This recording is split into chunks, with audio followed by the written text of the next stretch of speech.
Media Islamnet. Dan radio kesayangan Anda menghadirkan.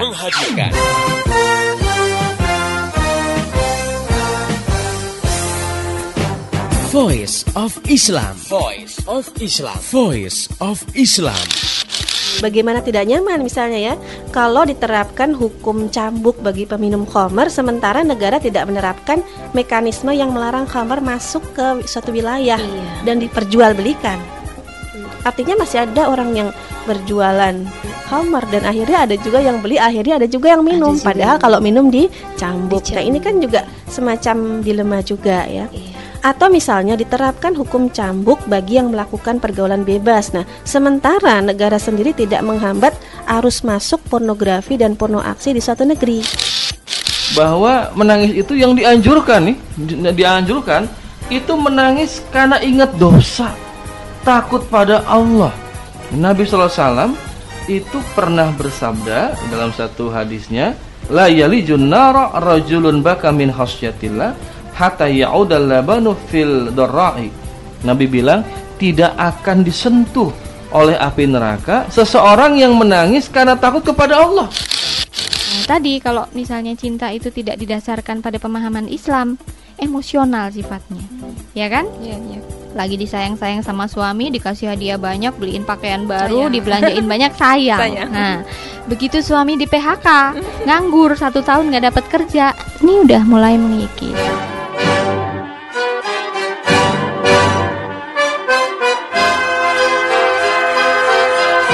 Voice of Islam.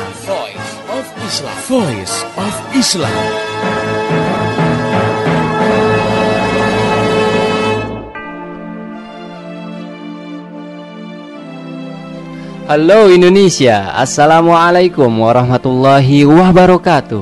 Jumpa kembali dengan saya, Anto Aprianto, dalam program Voice of Islam. Kerja bareng Media Islamnet dengan radio kesayangan Anda ini. Selama 30 menit ke depan, Voice of Islam akan mengisi ruang dengar Anda lewat satu sajian rubrik Indahnya Ekonomi Islam. Pendengar yang budiman, alhamdulillah pada kesempatan rubrik Indahnya Ekonomi Islam kali ini, saya telah ditemani oleh pengasuh rubrik ini, yaitu Ustadz Insinyur Umar Abdullah. Beliau adalah penulis naskah VCD Sejarah Daulah Khilafah Islamiyah dan penulis buku Kapitalisme The Satanic Ideology. Baik, kita akan sapa dulu beliau. Assalamualaikum Ustaz. Waalaikumsalam warahmatullahi wabarakatuh. Mas Kabarnya? Anto, alhamdulillah. Kabarnya baik Ustaz ya, alhamdulillah khair. Nah, pendengar yang beriman, rubrik Indahnya Ekonomi Islam kali ini kita akan membahas leasing, sebuah transaksi yang saat ini marak terjadi. Produk rumah, mobil, motor, dan lain sebagainya banyak dijual dengan cara leasing ini. Memang sih asik ya bisa beli produk yang nilainya tinggi, apalagi bisa dicicil. Tapi sering juga loh cara leasing ini bisa bikin pusing jika cicilannya berhenti di tengah jalan dan akhirnya produk diambil kembali oleh pihak penjual atau pihak bank yang menjaminnya. Dan tidak jarang juga terjadi keributan antara pembeli dengan penjual karena transaksi leasing ini. Nah, bagaimana Islam mengatasi masalah ini? Oleh karena itu, Voice of Islam kali ini akan membahas leasing yang bikin pusing. Langsung saja kita obrolkan dengan Ustadz Insinyur Umar Abdullah. Ustadz, saat ini kan masih banyak orang yang belum paham tentang leasing, Ustadz ya? Nah, bisa dijelaskan nggak Ustadz lebih detail tentang transaksi leasing ini, Ustadz? Iya, Mas Anto dan pendengar yang budiman, leasing ini biasa dikenal dengan nama transaksi sewa beli. Kenapa disebut seperti itu ya, sewa beli? Karena ketika seseorang membeli sebuah produk, terjadi dua akad atau dua transaksi sekaligus, yaitu akad beli sekaligus akad sewa. Belinya dengan cara kredit alias dengan cicilan dengan perjanjian. Jika cicilannya tidak bisa dilunasi, maka produknya akan diambil kembali oleh si penjual, alias seperti kita menyewa produk tersebut. Terkadang ada juga yang memberikan denda kepada orang yang telat membayar cicilan dengan denda tertentu. Nah, biasanya leasing ini diterapkan pada produk-produk yang nilai nominalnya cukup besar seperti sepeda motor, mobil, dan rumah. Bisa diberikan contohnya, Ustaz? Iya, misalnya begini ya. Ada seseorang beli rumah, misalnya gitu ya. Dengan sistem leasing, dicicil 1 juta per bulan selama 120 bulan. 120 bulan itu artinya 10 tahun. Nah, dengan perjanjian jika si pembeli tidak mampu melanjutkan cicilan, maka rumah yang sudah dicicilnya itu akan diambil kembali oleh si penjual atau oleh bank yang menjaminnya. Jika si pembeli itu telat membayar cicilan di suatu bulan, misal di bulan keempat misalnya gitu ya, telatnya ya, maka si pembeli dikenakan denda, misal sebesar 100.000. Sehingga untuk bulan keempat si pembeli ini membayar 1.100.000 rupiah, yang terdiri dari cicilan 1 juta dan dendanya 100.000. Jahat juga Ustaz, saya jadi nggak jadi deh. Nah Ustaz, gimana sih pandangan Islam terhadap transaksi leasing ini Ustaz? Ya, Mas Anto dan pendengar yang budiman, Islam memandang bahwa pemenuhan kebutuhan setiap individu masyarakat, baik muslim maupun non-muslim, itu harus dilakukan dengan cara yang baik, tidak saling menzalimi, apalagi sampai terjadi keributan di masyarakat ya. Jangan sampai seperti itu. Selain itu, pemenuhannya harus dilakukan sesuai kadar kemampuannya. Tidak perlu memaksakan diri sehingga akhirnya menyusahkan diri sendiri. Untuk itulah Islam memiliki aturan-aturan dalam sistem ekonomi Islam yang begitu indah. Misalnya apa? Dalam berakad, Islam mengharuskan akad-akad yang dilakukan oleh manusia itu dilakukan akad per akad gitu. Tidak boleh orang melakukan akad sekaligus 2 akad. Misalnya apa? Kalau akad jual beli, ya jual beli saja. Kalau akad sewa menyewa, ya akad sewa menyewa saja. Tidak boleh akad jual beli sekaligus akad sewa, seperti halnya yang terjadi pada akad leasing. Jadi kalau kita membeli rumah, misalnya gitu ya, baik secara cash maupun secara kredit, maka rumah yang kita beli tadi sudah menjadi milik kita. Walaupun cicilannya belum terlunasi, tapi karena akadnya jual beli, maka kepemilikan rumah sudah berpindah dari si penjual ke si pembeli. Tidak boleh rumah itu diambil kembali oleh si penjual. Kenapa? Karena transaksinya jual beli, bukan sewa menyewa. Sebaliknya, kalau kita mau menyewa rumah, ketika masa sewa rumah tersebut sudah habis, maka janganlah kita tetap tinggal di rumah itu, kecuali kalau kita mau menambah dengan akad sewa yang berikutnya. Ya, jadi setiap akad itu jelas, ini akad jual beli atau akad sewa menyewa. Ya. Begitu juga mengenai cicilan. Jika sudah disepakati jumlah cicilannya, misalnya per bulan 1 juta misalnya gitu, maka tidak boleh menambah besaran cicilan. Misalnya, wah ini kan bawa telat nih, jadi harus nambah berapa.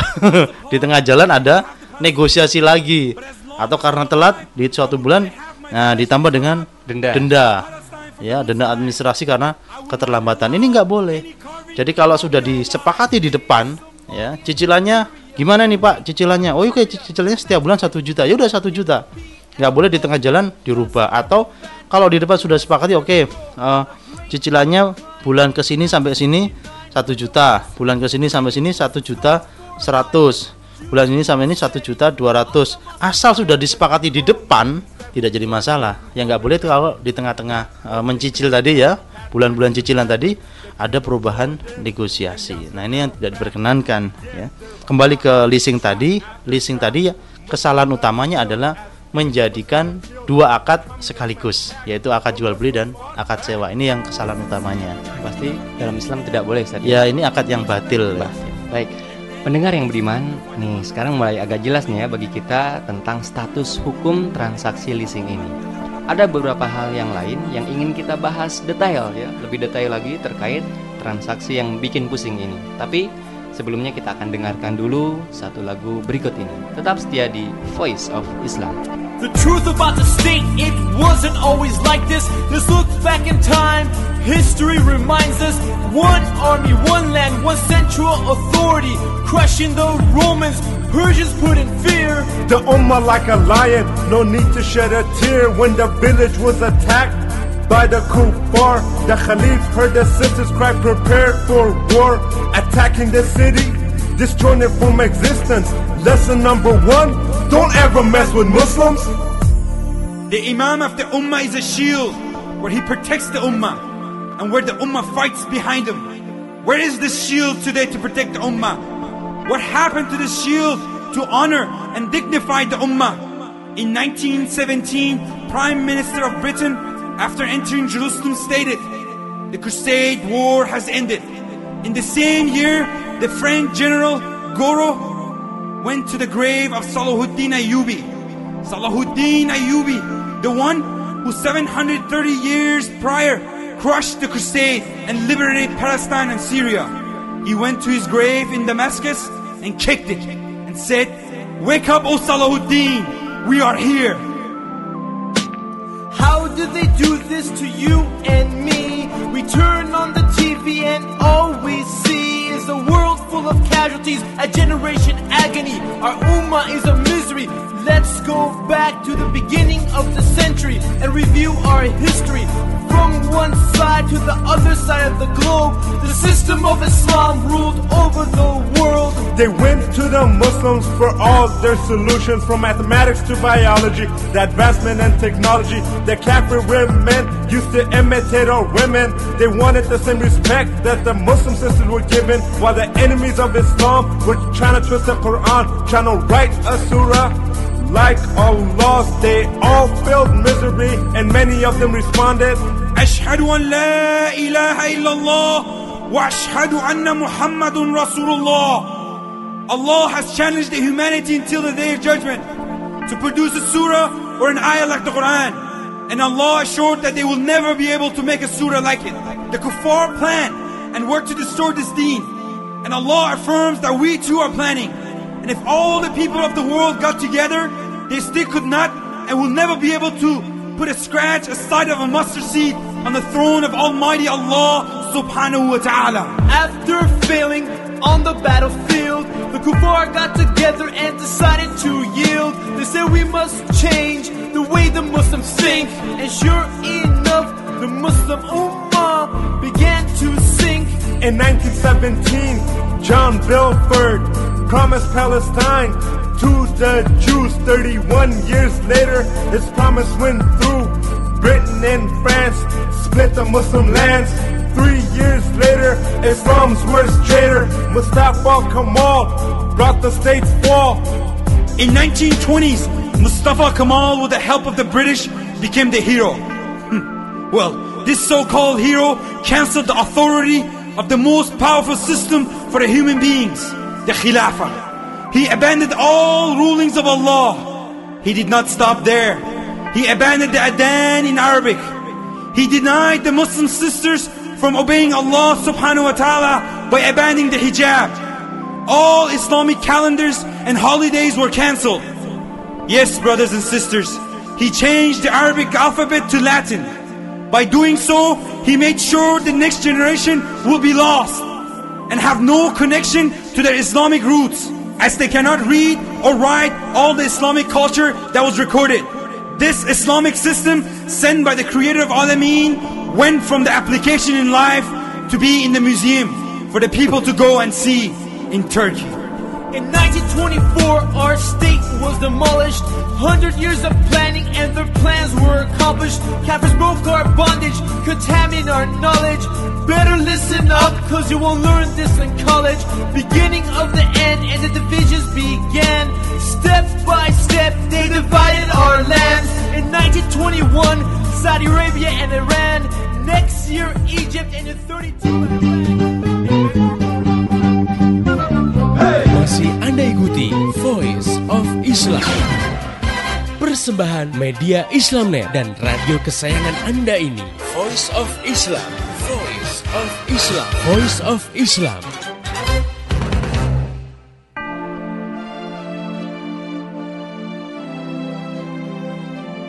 Masih di Voice of Islam, kerja bareng media Islamnet dengan radio kesayangan Anda ini. Pendengar yang budiman, Anda masih bersama saya, Anto Aprianto dan Ustadz Insinyur Umar Abdullah dalam rubrik Indahnya Ekonomi Islam. Dan kali ini kita sedang membahas topik yang sangat menarik, yaitu tentang leasing yang bikin pusing. Baik, langsung saja kita lanjutkan bincang-bincang kita dengan Ustadz Insinyur Umar Abdullah. Ustadz, kenapa sih orang sekarang nih, kalau tadi kan kita bicara tentang pembeli Ustaz ya, atau yang berkaitan dengan pembeli. Sekarang penjualnya Ustaz. Kenapa sih sekarang orang lebih suka menjual produknya dengan sistem leasing Ustaz? Mas Ato dan pendengar yang beriman ya, banyak hal yang menjadi penyebab orang sekarang suka ya dengan leasing ini ya. beberapa hal diantaranya. Yang utama itu adalah adanya ketidakpercayaan si penjual kepada si pembeli bahwa si pembeli akan membayar lunas cicilan pembayarannya. Udah ketahuan. Ini kayaknya nggak bisa bayar. Dari muka atau dari apa tadi? Ya nggak tahu, dari banyak hal. Ya. Akhirnya apa? Untuk menghindari hilangnya produk yang tidak terbayar lunas, maka digunakan sistem leasing. Beli, tapi kalau lu nggak lunas itu dianggap sewa dan produk harus dikembalikan. Tarik ya, Ustaz. Iya. Yang kedua, kalau tadi dari si penjual, sekarang dari si pembeli. Yang kedua, adanya keinginan yang kuat dari si pembeli untuk segera merasakan ya rasanya memiliki rumah itu gimana, rasanya memiliki kendaraan itu gimana, tanpa berpikir jauh resiko jika tidak bisa melunasi cicilan pembayaran. Jadi kepengen segera gitu ya. Nah, yang ketiga, seringkali, nah ini juga ya, terjadi kesepakatan yang saling menguntungkan antara pihak penjual dan pihak perbankan. Maksudnya, Ustaz? Maksud gini, jika si pembeli tidak bisa melunasi, maka si penjual ini tidak rugi. Loh, kok bisa tidak rugi kan itu? Kenapa? Karena ia tetap akan mendapat sisa pembayaran dari bank. Jadi bank yang melunasi. Ini di luar dari sepengetahuan si pembeli, Ustaz. Yang banyak itu ya sepengetahuan si pembeli. Nah, pembelinya tahu. Misalnya dia nanti nyetornya ke bank mana kan gitu. Nah, pihak bank juga nggak rugi. Kenapa? Karena dengan hanya membayar sisa pembayaran si pembeli, pihak bank tadi sudah bisa memiliki produk tersebut. Jadi dua-duanya sama-sama untung. Nah, jadi itulah yang menyebabkan banyaknya sistem leasing sekarang ini. Yang rugi besar alias yang dizalimi siapa? Ya tentu si pembeli. Pasti. Nah, ini cara-cara kapitalistik yang tidak boleh kita lanjutkan. Kita harus buang jauh cara-cara berdagang dengan cara yang menzalimi orang lain. Ya tentu yang dapat untung yang punya modal. Bisa disebut curang, Ustaz? Kalau curang itu ini apa? Mengurangi atau menambah. Nah, itu lebih. Kali ini tidak curang, tapi ngambil semuanya. Baik. Nah, Ustaz, kemudian kalau kita ngelihat ekonomi sekarang yang masih terpuruk, Ustaz ya. Iya. Seperti tadi yang sudah dijelaskan oleh Ustaz, banyak penjual produk itu yang tidak percaya akan kemampuan si pembeli ya untuk bisa melunasi cicilannya. Nah, bisa dijelaskan tentang jual beli yang meminta jaminan seperti ini, Ustaz? Iya. Ya kondisi sekarang memang seperti itu ya. Melihat mukanya aja orang kayaknya nggak bisa lunas di cicilan nih. Ya lepas daripada itu ya secara hukumnya nih ya, jika kita tidak yakin akan kemampuan si pembeli melunasi cicilannya, maka kita boleh meminta jaminan dari si pembeli. Jaminan itu harus dengan benda selain produk yang dibeli tersebut. Gitu. Misalnya gini, kalau kita mau beli sepeda motor secara kredit seharga 20 juta misalnya gitu. Kan kalau cash kan harga 13 juta, tapi karena beli kredit totalnya kan 20 juta tuh misalnya gitu. Maka kita bisa menjaminkan misalnya lo ya, tanah yang kita punyai yang nilainya sama atau lebih besar dari harga sepeda motor. Misalnya tanah kita itu seharga 50 juta misalnya gitu. Jika kita tidak sanggup melunasi cicilan, misalnya baru 5 juta yang sudah kita bayar, ternyata setelah itu kita bangkrut. Bisa jadi. Bukan tidak mungkin toh? Ya, bisa aja, bangkrut. Maka tanah yang kita jaminkan boleh dijual oleh si penjual motor. Misalnya terjual dengan harga 50 juta. Maka yang 15 juta itu diambil si penjual, kan tadi baru bayar 5 juta. Kan kurangnya 15 juta. Ya toh? Nah, yang 15 juta diambil si penjual motor sebagai pelunasan pembelian sepeda motor, dan yang 35 juta dikembalikan ke si pembeli motor gitu. Jadi tanah tadi tidak boleh main sita saja, nggak boleh ya. Kenapa? Karena nilainya lebih dari kekurangan cicilan motor tadi. Nah, itu yang pertama. Yang kedua, selama masa dijaminkan, maka tanah tadi tetap menjadi milik yang punya tanah, yaitu si pembeli motor ya. Sehingga dialah yang berhak memanfaatkannya dan mengambil hasilnya.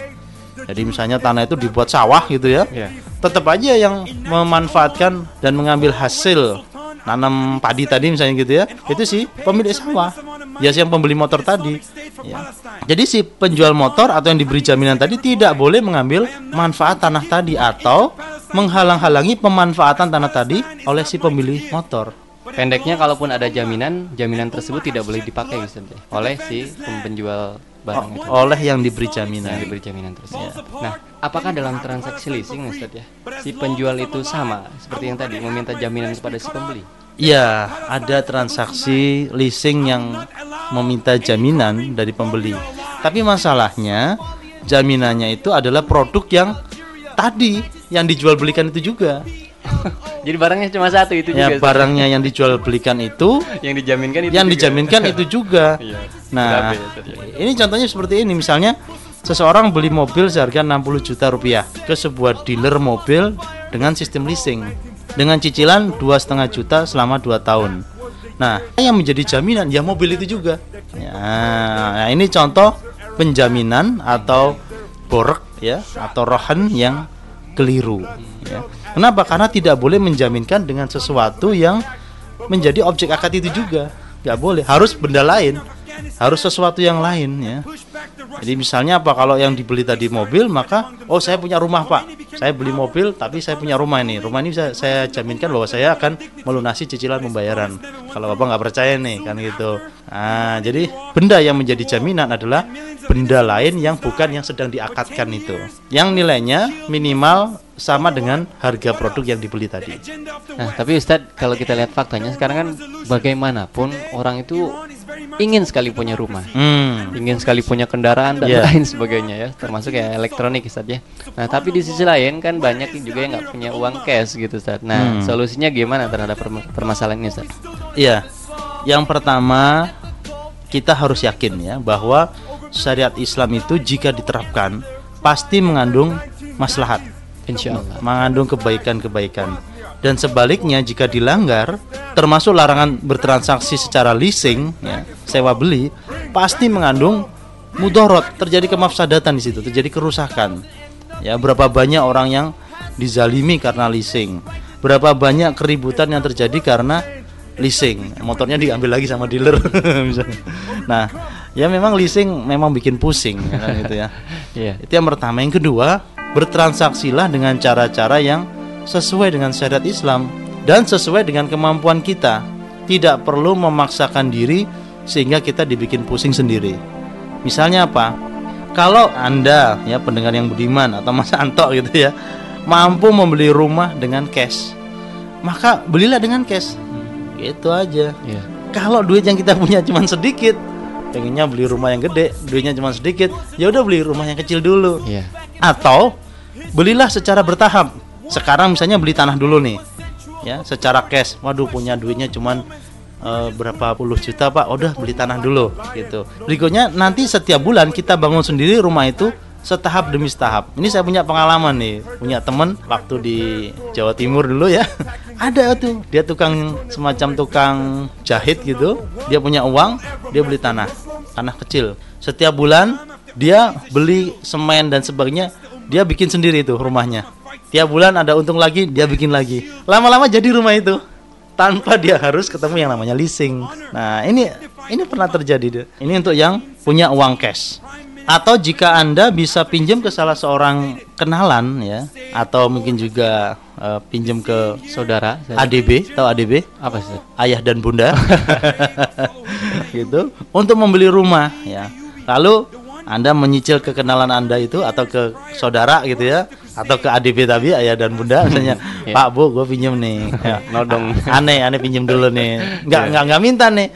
Pinjam nanti saya kembalikan. Misalnya karena sudah punya penghasilan. Nah, sehingga dari situ kita dapat uang cash nih. Uang cash untuk apa? Beli rumah. Gitu. Mencicilnya ke bapak sama ibu, ayah dan bunda. Atau ke saudara, atau kita barangkali punya kenalan yang ya agak kaya kan gitu. Uangnya nganggur, udah deh saya pinjam dulu kan gitu. Tapi kan kalau kenal kan dia kenal kita kenal dia, bahwa kita nggak akan kabur misalnya gitu ya. Jadi memang amanah itu sesuatu yang sangat mahal ya. Jaga amanah itu. Nah, kalau misalnya Anda mampunya itu beli rumah dengan kredit, maka belilah dengan kredit. Jika si penjual menginginkan jaminan untuk menjamin pelunasan cicilan pembayaran tadi ya, sementara Anda memiliki sesuatu selain rumah yang Anda beli tadi yang bisa Anda jaminkan, maka Anda bisa menjaminkannya sebagai jaminan kredit Anda. Gimana kalau nggak punya jaminan? Ya jangan diteruskan transaksi tadi, gitu saja. Nggak punya jaminan. Gitu aja kok repot saja. Ya. Nah, terus berikutnya apa? Jika Anda belum mampu membeli rumah dengan cara cash atau cara kredit, dua-duanya ya, belum mampu gitu ya? Belum mampu, ya nggak punya duit, ya sudah sewa saja. Oh, sewa saja. Kontrak rumah gitu. Sampai Allah akan menjadikan Anda kaya dengan anugerahnya, sehingga Anda pun bisa membeli dengan cara yang halal, dengan cara yang mudah, dengan cara yang penuh berkah. Sabar berarti Ustaz. Iya, ya ini sama seperti kendaraan. Kalau kita pengen punya mobil, duitnya kurang, ya motor dulu deh, terus sepeda motor. Kok duitnya juga masih kurang, beli sepeda. Ya kata Rasulullah, lihat orang itu kalau urusan dunia itu lihat yang ke bawah. Enak, nggak apa-apa. Kita lebih baik naik sepeda pancal kemana-mana, tapi pikiran nggak pusing, nggak dikejar-kejar hutang. Debt collector, gitu ya. Daripada kita naik mobil tapi pikiran nggak selesai, nggak bisa tidur, terbayang-bayang di pelupuk mata. Ya Allah, daripada hidup seperti itu, mending naik sepeda engkol tapi pikiran nggak dongkol. Kan lebih enak. Ustaz, mungkin barangkali yang terakhir Ustaz ya, ada pesan barangkali untuk para penjual produk dengan sistem leasing ini Ustaz? Iya, untuk para penjual produk ya, baik rumah, kendaraan ataupun yang lainnya, lakukanlah transaksi yang sesuai syariat Islam. Yakin ya, jika Anda menerapkannya, Allah akan memberkahi usaha Anda. Ini harus yang kita yakini ya. Jangan silau dengan keuntungan dunia. Jangan silau dengan harta yang melimpah, tetapi dengan cara melakukan kezaliman melalui transaksi leasing yang Anda lakukan. Yakinlah jika Allah telah melarang sesuatu, pasti di situ ada mafsadatnya, ada kerusakannya. Mungkin saat ini orang lain yang kena, bukan tidak mungkin nanti pun Anda akan merasakan kerusakannya. Dan berikutnya, nah ini tambahan dari saya kepada pemerintah ini. Saya menyerukan untuk menghilangkan ya transaksi-transaksi batil yang ada di masyarakat. Kenapa? Agar masyarakat merasakan keberkahan hidup ini, baik sebagai pembeli maupun sebagai penjual. Dua-duanya harus sama-sama dapat berkah gitu. Nah, pendengar yang budiman, demikianlah perbincangan kita tentang leasing yang bikin pusing.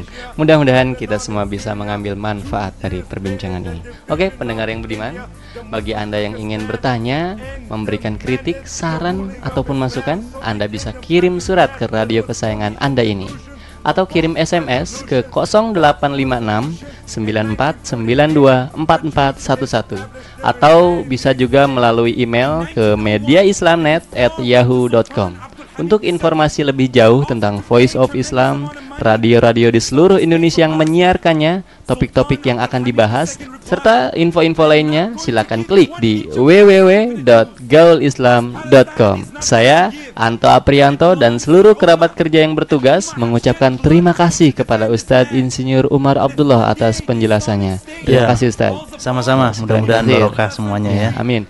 Terima kasih juga bagi Anda pendengar setia yang telah mengikuti acara ini. Pesan saya, sampaikan apa yang Anda peroleh dari acara ini kepada yang lain, agar rahmat Islam bisa segera tersebar luas, termasuk di kota Anda yang tercinta ini. Mari menimbang masalah dengan syariah. Assalamualaikum warahmatullahi wabarakatuh. Demikian tadi Voice of Islam. Voice of Islam. Semoga hikmah yang terkandung bermanfaat untuk kita semua. Amin, amin, amin.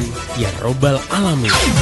Kembali bisa Anda dengarkan Voice of Islam. Voice of Islam menghadirkan topik-topik seputar kehidupan kita esok hari di waktu dan gelombang yang sama.